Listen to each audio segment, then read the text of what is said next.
rasa itu perlu diperhalus dan diperhalus lagi agar kita bisa mengerti rasanya orang lain. Sampai saat ini saya pegang. Pesan itu menyatakan bahwa tidak ada buku baru dan buku yang lama. Yang ada adalah engkau belum membacanya. Assalamualaikum warahmatullahi wabarakatuh. Halo teman-teman, jumpa lagi bersama saya di channel Hidayat Hadrawi.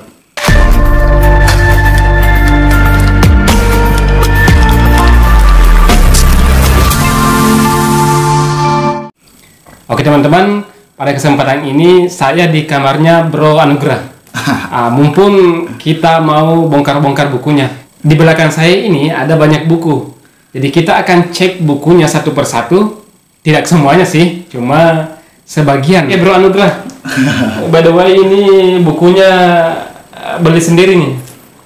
Lumayan, beberapa dari buku-buku yang di sini sebenarnya beberapa hadiah dari teman, ada yang dari penerbit karena kebetulan sempat ada kenalan di sana, terus pernah dapat hadiah dari penerbit, tapi kebanyakannya beli sendiri. Oh, jadi maksudnya Bro Anugrah ini langsung dari penerbit ceritanya? Iya, dari penerbit. Keren ya. Saya lihat ini buku-bukunya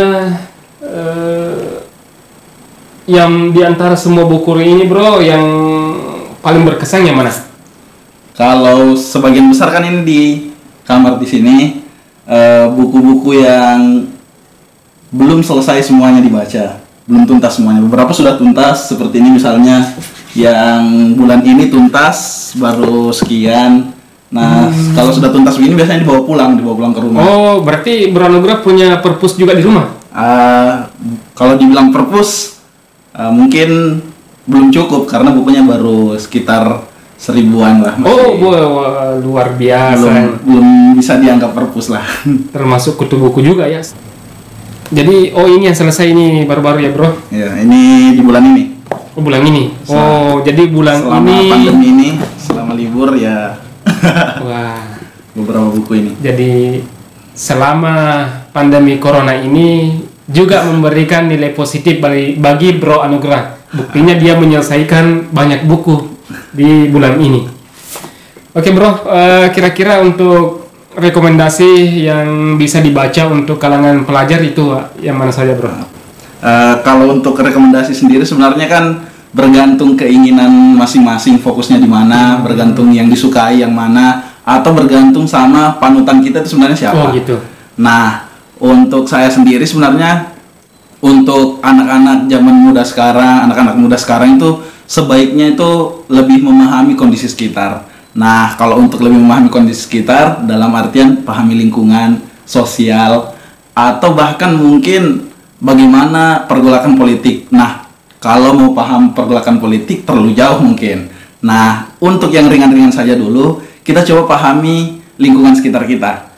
Nah, salah satu buku yang paling saya rekomendasikan nih baru selesai juga, buku terbitan Mojok, judulnya Sampah di Laut Merah. Nah, buku ini menarik sekali karena berupaya menggambarkan ke kita bahwa segala yang ada di sekitar kita bisa kita analogikan, bisa kita bayangkan bagaimana ketika mereka bisa saling berkomunikasi, bagaimana perasaan mereka ketika kita sebagai manusia tidak menggunakan semua benda-benda ini sebagaimana mestinya, tidak memanfaatkan mereka sebagaimana mestinya, bahkan malah mungkin kita terlantarkan mereka.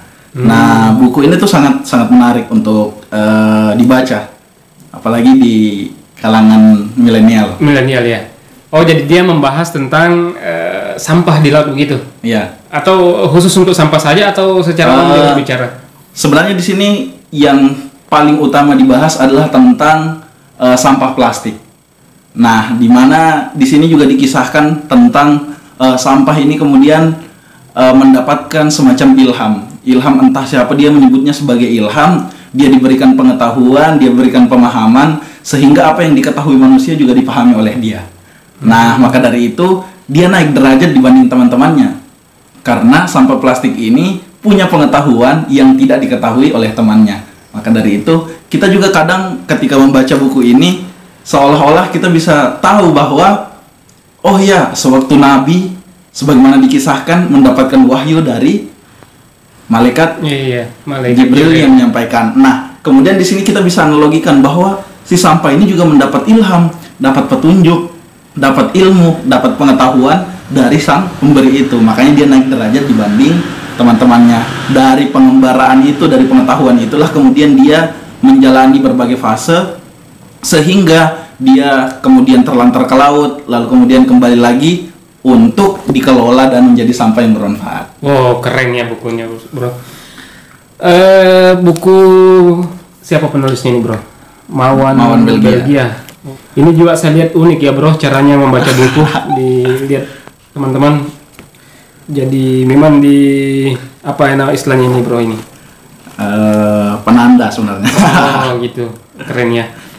Kebetulan kan saya menulis 1-2 kalimat setelah membaca mungkin. Nah, beberapa tanda di sini tuh bukan seperti kebanyakan orang membaca menandai quote-quote atau kalimat-kalimat penting lainnya untuk dikutip atau diposting ulang. Saya menandai ini sebagai pemicu, semacam pendorong untuk kemudian ketika saya baca ada hal baru yang bisa saya tuliskan kembali. Jadi bukan sekedar untuk mengutip, bukan sekedar untuk posting-postingan, tapi saya lihat di sini ada hal yang perlu saya tuliskan ulang. Nah, maka dari itu saya tandai untuk kemudian ketika suatu waktu saya ingin baca lagi apa yang pernah saya pikirkan waktu itu ingin saya tuliskan, tinggal saya buka pemantiknya. Nah, jadi ini semacam pemantik. Keren ya. Apalagi namanya? Bro menulis juga? Saya menulis beberapa tapi tidak serajin serajin teman-teman yang menulis. Keren ini ya. Selain daripada sampah di Laut Merah ini, apalagi yang bro bisa jadi referensi ini? Kan banyak genre dalam penulisan. Nah, salah satunya tadi yang sampah di Laut Merah ini dia kan novel. Terus kemudian saya juga baca beberapa bulan ini saya juga baca beberapa buku puisi. Misalnya Misa Arwah sama Pelajaran Berpelukan.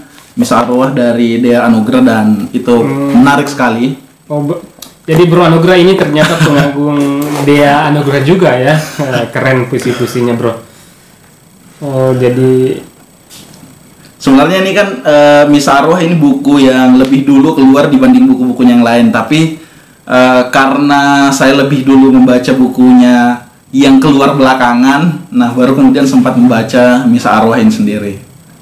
Dan ini menarik. Menarik sekali puisi-puisinya.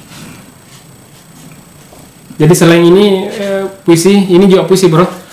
Ini puisi Jalan Bercabang 2 karya Putut Ea. Wah, keren ya, Bro. Jadi selain daripada literasinya bagus, juga rasanya juga bagus karena berpuisi. Puisi itu, Bro, menghasilkan perasaan yang indah, perasaan yang halus, dan hanya pemilik perasaan yang halus lah yang bisa memahami orang lain. Oke, Bro, apa lagi rekomendasi ini? Nah, kalau ini Keledai Yang Mulia ditulis oleh Mario Eflawi. Nah, ini tuh lebih banyak mengisahkan tentang penyucian dan Kristiani. Tapi dari sini juga saya jadi belajar banyak hal bahwa mau bagaimanapun keyakinan kita, semua ada proses penyucian di dalamnya, dan dari sana kita bisa belajar banyak hal untuk semakin menguatkan akar dan keyakinan masing-masing. Keren ya, Bro. Umurnya Bro sekarang berapa? Tahun ini masuk 25. 25, Bro? Iya. Wah, 25. Teman-teman, baru di umur 25 tapi bacaannya keren-keren. Bukunya di rumahnya, di perpustakaan kecilnya itu sekitar 1000-an. Jadi ini bisa menjadi inspirasi bagi teman-teman juga untuk selalu produktif dalam membaca, selalu ingin tahunya luar biasa, sehingga mungkin saja di umur 30-an, 40-an nanti sudah hebat sekali. Mungkin bisa apalagi sekarang sudah mulai menulis juga, di umur 30-an mungkin sudah bisa mengeluarkan buku. Keren ya, Bro. Selain itu apalagi, Bro? Nah, yang paling menarik di akhir bulan ini saya baca tentang satu buku juga yang terbitan Mojok, itu judulnya Ambivert. Nah, penulisnya itu Arsy Mentari. Nah, karena saya terlalu tertarik dalam hal memahami manusia, buku Ambivert ini tuh juga sangat membantu, sangat menarik sekali untuk dibaca. Paling tidak kita bukan untuk menilai orang lain, bukan untuk merasakan apa yang dirasakan orang lain, tapi untuk setidaknya memahami perasaan kita sendiri. Bahwa dalam diri kita ada hal-hal yang seringkali kita tekan, ada hal-hal yang seharusnya kita ungkapkan, malah kita tahan demi kepentingan menjaga perasaan orang lain. Nah itu di buku ini tuh berupaya membuka sedikit kejelasan supaya kita tuh lebih memahami diri sendiri dibanding kita hanya terus mengutamakan orang lain tanpa menghiraukan diri sendiri. Keren ya. Jadi ceritanya buku-bukunya ini tentang rasa, teman-teman. Jadi seperti yang saya bilang tadi, rasa itu perlu diperhalus dan diperhalus lagi agar kita bisa mengerti rasanya orang lain. Kalau di belakang ini, bro? Kalau di belakang ini agak gimana ya? agak berat. Ini juga tentang relationship. Bukan hanya sekedar hubungan antar lawan jenis, tapi juga tentang hubungan antar sesama manusia. Dan ini penting sekali saya rasa, soalnya kita tidak pernah terlepas dari komunikasi hubungan antara sesama. Nah, ini sedikit menyingkap bagaimana kita bukan mulai menebak-nebak, tapi mulai berupaya memahami bagaimana perasaan orang lain, bagaimana penerimaan mereka dengan cara kita menyampaikan. Nah, paling tidak seperti itu. Ini juga kalau ini? musik. Nah, ini salah satu buku favorit saya, kebetulan ditulis sama pendiri jurusan saya bersama Sujiwo Tejo, almarhum Dr. Muhammad Nur Samad Kamba, yang minggu lalu kebetulan beliau berpulang. Mudah-mudahan kita bisa doakan bersama. Ini menarik sekali. Kebetulan yang ini buku pertamanya, yang kedua, yang Tuhan Maha Asyik yang kedua belum sempat saya baca. Ini buku yang pertama. Kebetulan sudah lama, sejak 2017. Apa ini, bro? Di buku Tuhan Maha Asyik ini penulis berkolaborasi dengan budayawan Sujiwo Tejo ini berupaya menjelaskan ke kita bahwa seringkali nilai-nilai keagamaan itu kita buat saling kontradiktif, berlawanan dengan budaya. Namun pada kenyataannya di budaya itu sendiri banyak sekali nilai-nilai keagamaan yang mungkin cara pelaksanaannya berbeda, tapi seharusnya bisa kita pahami sebagai suatu yang utuh, yang bisa bahkan malah menguatkan apa-apa ibadah yang kita lakukan dalam ritual-ritual itu. Iya. Artinya mungkin di sini terkadang kita menganggap Tuhan itu sesuai dengan perspektif kita ya. Ya, perspektif masing-masing dari kita. Kalau yang lainnya, Sapiens juga ada ya, bro? Ya, saya sempat kebetulan juga baca Sapiens. Nih, menarik sih. Saya mau cerita ini, teman-teman. Sapiens ini saya baca 3 kali, teman-teman. Keren sekali pembacaannya. Jadi saya sampai membacanya betul-betul dengan penghayatan. Bahkan saya rencana lagi selesaikan 1 kali lagi. Karena kenapa? Sebenarnya banyak hal yang baru kita dapatkan di buku ini. Dan banyak, bukan cuma saya yang mengakui seperti itu, tapi banyak juga intelektual lain juga yang membacanya seperti itu. Di bukunya juga yang kedua ada Homo Deus, dan yang ketiga itu ada 21 Century. Ya. Sudah baca ini, bro? Ya, alhamdulillah. Oh, keren. Ada juga yang menarik ini, Dan Brown. Apa sih ini, bro? Ini di Origin, dan ini tentang apa, bro? Tentang kehidupan, sejarah, peperangan dan lain-lain. Itu menarik sekali.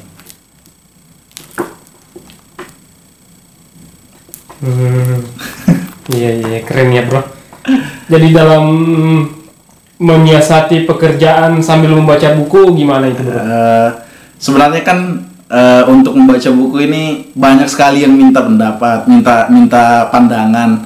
Bagaimana sih bisa baca buku setiap hari? Bagaimana sih supaya konsisten baca buku? Pada intinya sebenarnya cuma satu, merasa butuh.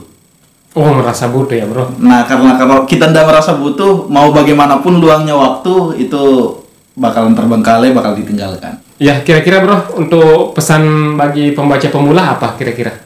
Sebenarnya untuk pembaca pemula dan pembaca yang sudah lama itu sebenarnya tidak ada. Tapi kalau untuk kasih pesan, saya punya satu pesan yang sampai saat ini saya pegang. Pesan itu menyatakan bahwa tidak ada buku baru dan buku yang lama. Yang ada adalah engkau belum membacanya. Oh, jadi tidak ada buku baru dan buku yang buku lama. lama. Yang ada adalah engkau belum membacanya. Wah, keren sekali bro, super sekali anunya, super sekali pesannya teman-teman. Teman-teman, itu saja pembahasan saya dengan Bro Anugrah ini. Mudah-mudahan ada manfaatnya. Amin. Thank you. Assalamualaikum warahmatullahi wabarakatuh. Salam peradaban.